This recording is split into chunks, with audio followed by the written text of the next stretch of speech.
Can this game destroy more friendships than Monopoly? Yes. If you want to become the most prestigious space person alive, you better start fulfilling those contracts. They will bring you money and, most importantly, glory. Don't tell this to anybody, but I'm not strong enough to do it alone. What? I'm not strong enough to do it alone. What? I'm not strong enough to do it alone, okay? I said it! What? Every time you pick up a contract, you will have to negotiate for help. You offering some monetary compensation, then them saying no, that's not enough. You will offer some more money, they will say no, that's not enough because they have kids to feed. And then you start yelling because they don't even have kids, so what are they talking about?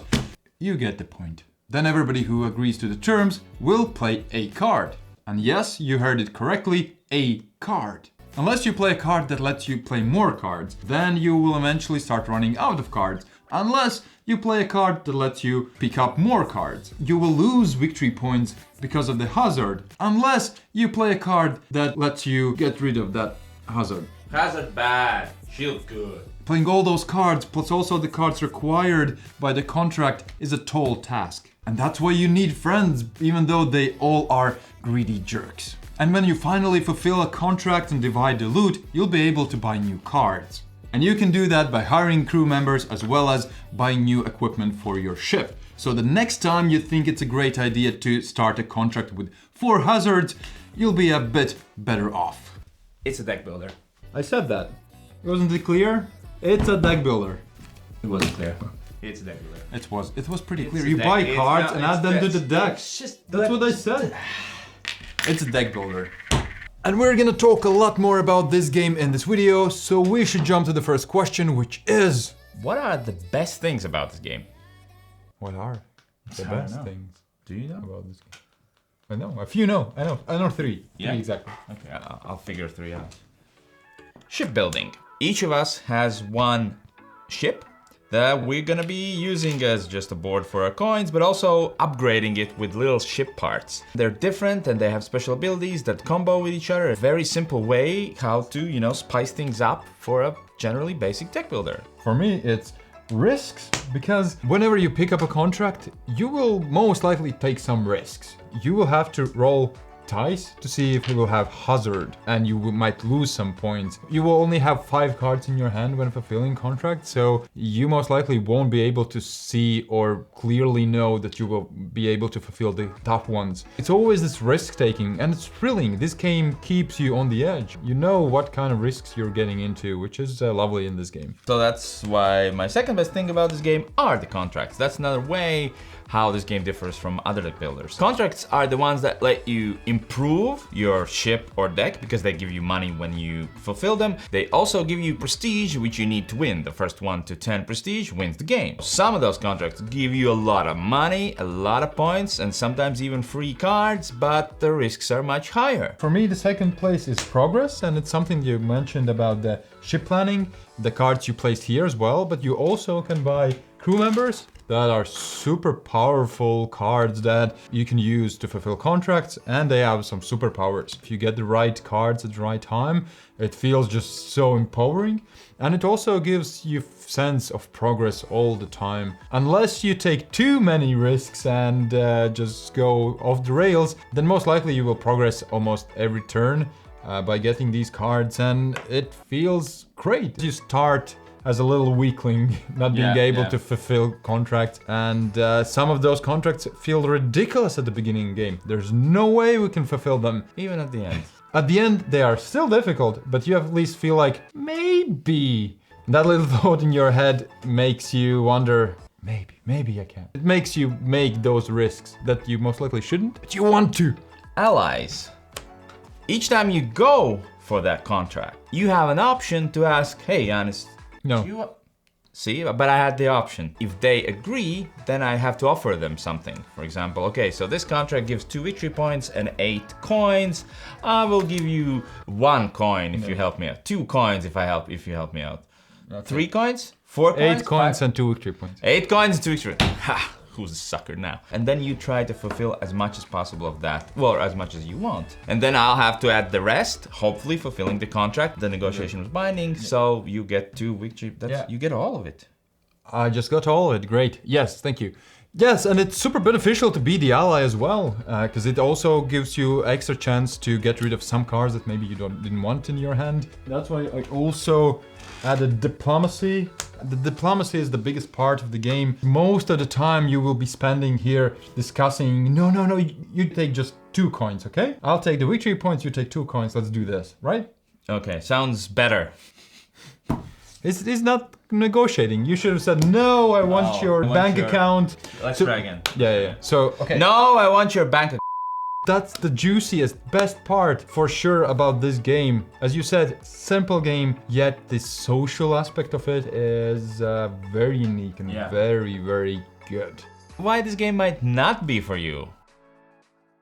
Number 1 is hazards and skipping turns. Before you start doing the contract, you will have to roll dice depending on these red lines. The more red lines, the more dice you will roll. And sometimes you will roll nothing, and sometimes you will roll a lot of hazards. And each of these red marks means you're losing a victory point. Potentially. A prestige point. Potentially. If you play a shield card, you get rid of it. But that's a big chance of you losing victory points, and it's difficult to get rid of them. Of course, those are the risks you just took. So you also want to negotiate that, hey, you take half of it, I take half of it. It's your own risks, but doesn't feel good always. And the other thing is, if you do not fulfill a contract because of lack of draw, you're essentially skipping a turn while others are upgrading and progressing. Again, risks that you took sometimes feel sucky. The swinginess of your turn might be huge. You can go from fulfilling the contract only by yourself, revealing an objective because you did something extra, getting all the victory points and getting all the cash and getting nothing of the hazards, to not fulfilling the contract, getting all the hazards, losing victory points. So then your wife leaves you, and then you're living under a space bridge, and it's just... For me, is negotiations. Negotiations is the best part about this game, but also it might be its downfall. If you're not a social beast, you might not enjoy it because it's mostly that. Yes, there are great choices, great calculations and game behind it, but overall the most fun part is just trying to screw your friends and making sure that they get less than you do. It's true. I'm just saying the fact. It depends on the point in the game. We start out as friends, but it is like going to market and haggling about things. When we played 4-player game, then if one person is not that loud of a person, everybody's yelling and like splitting these contracts, and that person will be just sitting there and I guess I'll do nothing. You have to make sure everybody notices you. So this is absolutely a social game, and if you're not a social person, then you might not enjoy it as much as I did. For me, the last thing are the cards, because you can get 2 cards that combo well so much together, and they were pretty cheap. Sometimes you will see the cards and the expensive card will look bad, or maybe a cheap card will look like the best card in the game. It doesn't feel balanced. For this game, it kind of doesn't matter because it's about risking. Well, it's random. This game can be very random. Like you said about the cards, about the dice rolls, about the missions coming up. Just the perfect mission for you comes up. And you go like, I don't need no friends. Do it all by myself and get all the rewards. And everyone's going, how did he get so lucky? That will happen. And you should know that going in. It's gonna be some dice rolls, gonna be some card draws, and you might do poorly and you might do great. But it's not an overly long game. You'll be fine. Except if you go back to the negotiations, and those take a while, especially with 4 players. This game also might overstay its welcome. It might. Just don't talk to people. Don't blame the game if you talk too much. Stop talking. Yeah. Okay. Like we should right now and move on to the next segment. Which is? I don't remember. Best alternative. That's the one. I've no ideas. This combines so many cool features that none other game has it. Why, you have one prepared? Yeah. Bloody hell, mate. 3, 2, 1. Sheriff of Nottingham. Okay, there's a part of that in there. I wanted to go with the, in my opinion, biggest part, which is the negotiation. And Sheriff of Nottingham is a game where you want to get through customs your package, but your package might include illegal stuff. It might not. But there's a sheriff who's gonna stop you and check your bag. Is he? Or if you pay him a bit, he's not gonna check. Or maybe he just randomly won't check your bag. There's a lot of negotiations and you bluffing as well. Different game, it's more a party game. Risk taking and the feeling of everybody's on their own, but not really. I think similar people could really play both and enjoy them. Yeah, I mean, Sheriff of Nottingham just takes one part of this game. Yeah. There's no deck building there. If you're in it for the deck builder, then Sheriff of Nottingham might not be. But if you love the table talk and negotiation, that's more to almost like a party game. This is more like a gamery game. Yeah, definitely. Yeah.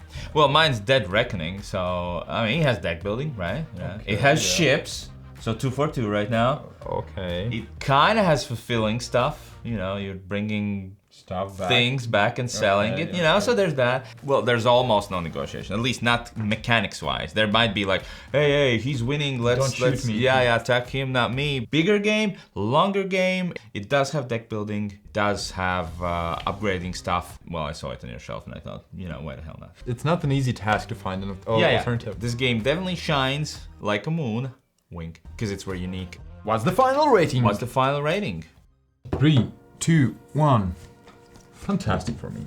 It's very good, on its way to fantastic. This is a very good or fantastic game because, like we said, it combines so many things together that I've never seen anywhere else. And it does it well. It's very dependent on the group though. You have to check out not only if this game is for you, but also if it's for your gaming group. Have to have this intrigue all the time. Yeah, it is a deck builder, but it's not your classic deck builder because that part of negotiation takes it from like an introvert activity where you're just like, your turn. We don't even really need to talk until the end of the game to announce who won. But here, you can't really win. Well, you can theoretically, but you're just skipping a huge part of the game that, to be honest, I think makes the game. Absolutely. Even though you've played quite a bit of solo. Yeah, I played quite a little bit of solo and it's a nice, little neat puzzle. If I have choice, I will always play multiplayer because it's fun to negotiate. But having this deck building there, I enjoyed it. I really liked it.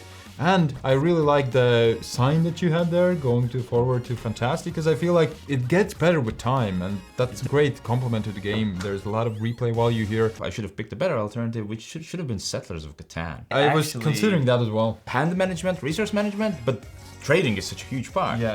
And it's very hard to do without it.